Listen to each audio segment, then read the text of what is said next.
बिस्मिल्लाहिर्रहमानिर्रहीम अस्सलाम वालेकुम। दिस इज़ डॉक्टर मोहम्मद सारम और इस वीडियो में आज बात करेंगे कि चाय हमारी सेहत के लिए अच्छी है या अच्छी नहीं है। अगर अच्छी है तो इसके एडवांटेजेस क्या क्या है, अगर बुरी है तो इसके डिसएडवांटेजेस के बारे में बात करेंगे। चाय को कैसे यूज़ करना है ताकि हम उससे भरपूर फ़ायदा उठा सके, चाय को किस तरह यूज़ नहीं करना चाहिए, इन सारी चीज़ों पर आज हम बात करेंगे। अच्छा, सबसे पहले नंबर पर तो अगर हम मोटा मोटा देखें कि इसके क्या क्या फ़वाइद हैं, क्या क्या एडवांटेजेस हैं, तो ये आपके दिल के लिए अच्छी होती है, आपके शरीयानों के लिए अच्छी होती है। आपके अगर आप शुगर के मरीज़ हो तो आपके लिए बहुत ज़्यादा फ़ायदेमंद है। बग़ैर चीनी की जो चाय होती है उसकी मैं बात कर रहा हूँ, चीनी वाली चाय की नहीं। अच्छा, इसके अलावा अगर हम देखें तो चाय के अंदर एंटीऑक्सीडेंट्स होते हैं जो कि हमारे सेल्स को ऑक्सीडेशन से बचाता है, जंग लगने से बचाता है या ख़राब होने से बचाता है। इसके अलावा चाय के अंदर फ्लेवोनॉइड्स होते हैं जो कि एक तरह के एंटीऑक्सीडेंट्स हैं जो कि हमारी बॉडी में इन्फ्लेमेशन को कम करता है, सोजिश को कम करता है या कैंसर को कम करने में हमारे लिए बहुत ज़्यादा हेल्पफुल है। इसके अलावा अगर हम देखें तो चाय में विटामिन ए होता है, विटामिन सी होता है, पोटाशियम होता है, मैग्नीशियम होता है, तो इसके बहुत सारे फ़ायदे हैं। बहुत सारे लोग जो होते हैं वो ब्लैक टी पीते हैं, बग़ैर दूध वाली जो चाय होती है वो पीते हैं, तो वो बहुत ज़्यादा फ़ायदेमंद है कंपैरेटिवली। जब हम इसमें दूध डाल लेते हैं तो ये फिर इसके साथ थोड़ा इंसुलिन स्पाइक करने लग जाता है, तो इसके साथ इंसुलिन स्पाइक करता है और कोई भी इस तरह मेजर इशू नहीं है। उसको बाद में फिर हम डिसएडवांटेजेस में फिर बयान करते हैं कि चाय के डिसएडवांटेजेस क्या है। बट अगर हम बग़ैर दूध की चाय पीते हैं तो वो बहुत ज़्यादा अच्छी है कंपैरेटिवली अगर हम दूध वाली चाय पीते हैं। अच्छा, बहुत सारे लोग होते हैं जो कि चाय के अंदर कार्डिमम कोई डालता है, कोई दालचीनी डालता है, कोई जिंजर डालता है, कोई क्या डालता है, कोई क्या डालता है, तो इसके फिर अपने एडिड फ़वाइद होते हैं। अगर उस पर आपको वीडियो चाहिए तो फिर उस पर भी मैं एक वीडियो बना सकता हूँ। अच्छा, इसके बाद अगर हम फर्स्ट नंबर पर आ जाए तो इसका सबसे बड़ा जो एडवांटेज है वो ये है कि आपके दिल के लिए बहुत ज़्यादा अच्छा है। अब दिल के लिए कैसे अच्छा है, तो बेसिकली होता यह है कि चाय ज़्यादा पीने से आपका जो एलडीएल कोलेस्ट्रॉल होता है, जिसको हम बैड फैट्स कहते हैं या बैड कोलेस्ट्रॉल कहते हैं, वो इसके साथ ख़त्म जल्दी होता है। इसके साथ ये चाय पीने के साथ एलडीएल कम होता है। जब एलडीएल कम होगा तो आपकी सर्कुलेशन बेहतर होगी, सर्कुलेशन बेहतर होगी तो आपकी जो शरियाने हैं वो भी हेल्दी रहेंगे और आपका जो हार्ट है वो भी हेल्दी रहेगा।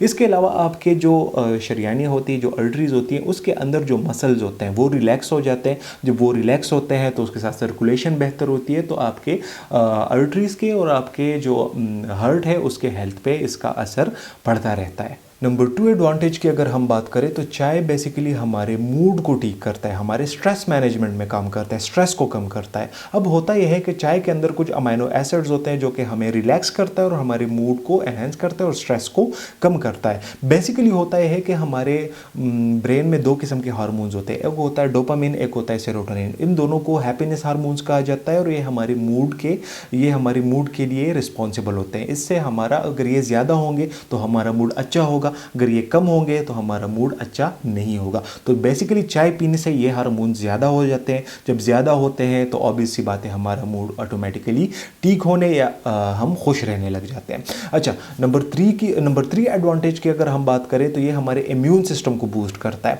अब होता यह है कि जैसे कि मैंने आपको पहले बताया कि इसमें विटामिन सी होता है, तो विटामिन सी हमारे सेल्स को रिपेयर करता है और हमारे इम्यून सिस्टम को इससे बूस्ट मिलती है। अगर जो बंदे जो होते हैं वो चाय ज़्यादा पीते हैं तो उनका इम्यून सिस्टम भी ऑटोमेटिकली बूस्टअप रहता है। अच्छा, नंबर 4 एडवांटेज की अगर हम बात करें तो वो ये है कि बेसिकली चाय जो होती है वो हमारे स्किन के लिए बहुत ज़्यादा बेनिफिशियल है। अब स्किन के लिए कैसे बेनिफिशियल है, तो जैसे कि मैंने आपको पहले बताया 2 दफ़ा कि इसमें चाय के अंदर विटामिन सी होता है, तो विटामिन सी का डायरेक्ट इम्पैक्ट भी पड़ता है हमारे स्किन पे। ये हमारे स्किन के लिए एक ज़रूरी चीज़ है। और अगर हम इसके अलावा अगर हम देखें तो ये कोलेजन को प्रमोट करता है। अब कोलेजन को प्रमोट करता है तो उसके साथ ऑटोमेटिकली हमारी स्किन जो होता है वो साफ़ होती है और झुर्रियाँ वगैरह ख़त्म होने लग जाती है। नंबर 5 एडवांटेज की अगर हम बात करें तो वो है वेट लॉस। आप सबको ये जान के ताज्जुब भी होगा कि चाय से भला कैसे वज़न कम होता है, तो ये बहुत ज़्यादा हेल्प करती है आपके वज़न को कम करने में। अब कैसे करती है, तो फर्स्ट नंबर पर आ जाता है थर्मोजेनेसिस। ये एक इफ़ेक्ट होता है, चाय चूँकि गर्म होती है तो उसकी गर्मी के साथ हमारी बॉडी में कुछ कैलोरीज बर्न होती हैं, जिसकी वजह से हमारा वज़न कम होने के चांसेस होते हैं। इसके बाद चाय जो होती है ये हमारे मेटाबॉलिज्म सिस्टम को बूस्ट करता है। जब मेटाबॉलिज्म सिस्टम बूस्ट होगा तो हमारे बॉडी में जो फैट्स होता है वो यूटिलाइज होंगे। जब वो यूटिलाइज होंगे तो इनडायरेक्टली हमारा वज़न कम होने की तरफ जाएगा। इसके अलावा चाय जब हम पीते हैं तो हमें फीलिंग ऑफ फुलनेस होती है, हमको हमारा पेट भरा हुआ महसूस होता है, हमको भूख नहीं लगती। जब हमको भूख नहीं लगती तो हम खाना नहीं खाएंगे, जब खाना नहीं खाएंगे तो एक्स्ट्रा कैलोरीज नहीं आएंगी, जब एक्स्ट्रा कैलोरीज नहीं आएंगी तो ऑब्वियस सी बात है हमारा वज़न कम होने की तरफ आएगा। अच्छा, नंबर 6 एडवांटेज की अगर हम बात करें तो वो है शुगर। ये आपकी शुगर में आपको बहुत ज़्यादा हेल्प करती है। बग़ैर चीनी की चाय की मैं बात करूँ, चीनी वाली की ऑब्वियसली मैं नहीं कर रहा।